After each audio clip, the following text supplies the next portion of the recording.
Cogito, Cogito, un nouvel angle pour comprendre l'actualité. un nouvel angle pour comprendre l'actualité.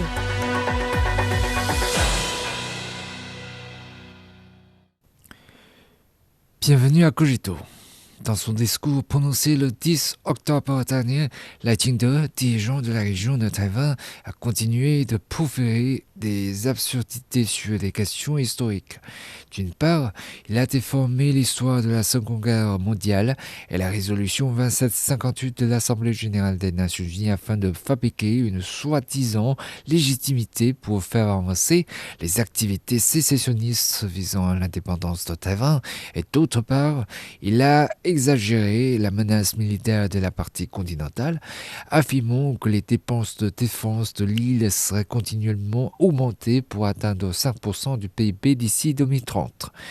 Ces inepties visant à déformer l'histoire et à rechercher l'indépendance par la force ont suscité de nombreuses critiques au sein de l'île.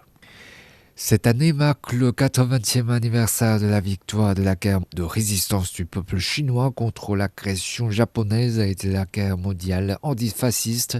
C'est également le 80e anniversaire du recouvrement de Taïwan.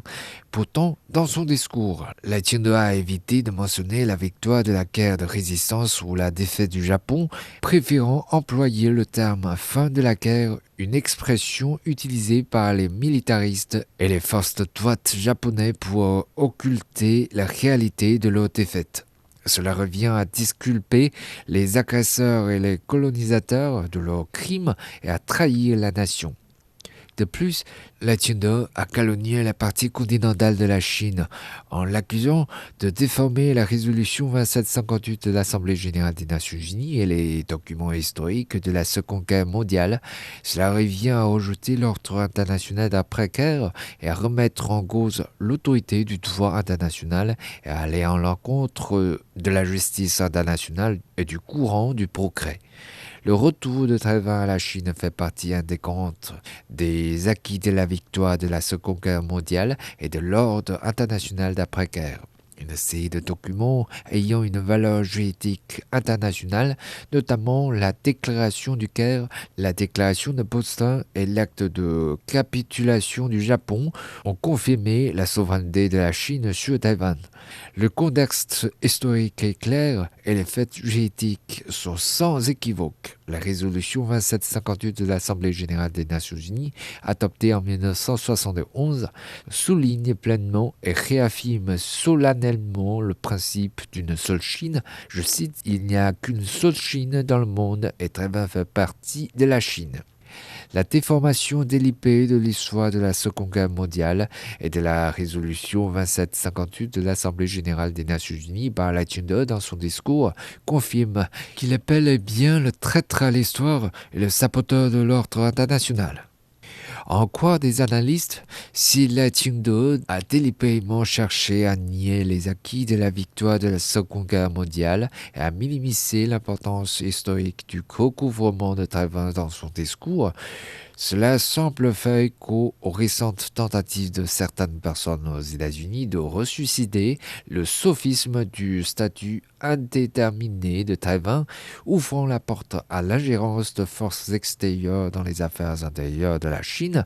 Cependant, ces tentatives flagrantes visant à inverser le cours de l'histoire, à saper la souveraineté et l'intégrité territoriale de la Chine et à remettre en cause l'ordre international d'après-guerre sont voués à l'échec.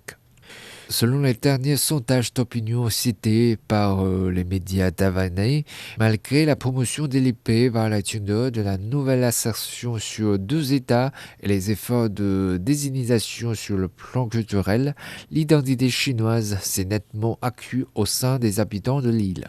Cela démontre que la force de cohésion de la nation chinoise n'a pas été affaiblie par la campagne de désignation de Lai et que les liens culturels qui unissent les deux rives du territoire restent solides. Propager le récit historique erroné de l'indépendance de Taïwan tout en exagérant la soi-disant menace de la partie continentale, telle est la tactique habituelle de Lai Ching-te. Dans de nombreux discours précédents, il n'a cessé d'exagérer la prétendue menace militaire de la partie continentale d'inventer le faux récit de la démocratie contre l'autoritarisme et de définir sans vergogne la partie continentale comme une force extérieure hostile. Dans son discours, il continue d'exploiter cette rhétorique afin de justifier ses tentatives de rechercher l'indépendance par la force, tout en tenant de détourner le mécontentement intérieur suscité par l'incompétence de son administration.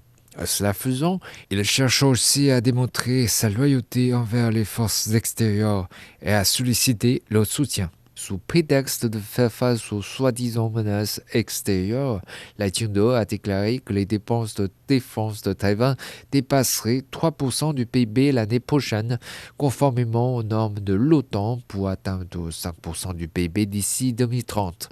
Actuellement, l'administration américaine fait pression sur les alliés de l'OTAN pour qu'ils augmentent leurs dépenses militaires, mais certains pays sont réticents à se conformer à cette exigence.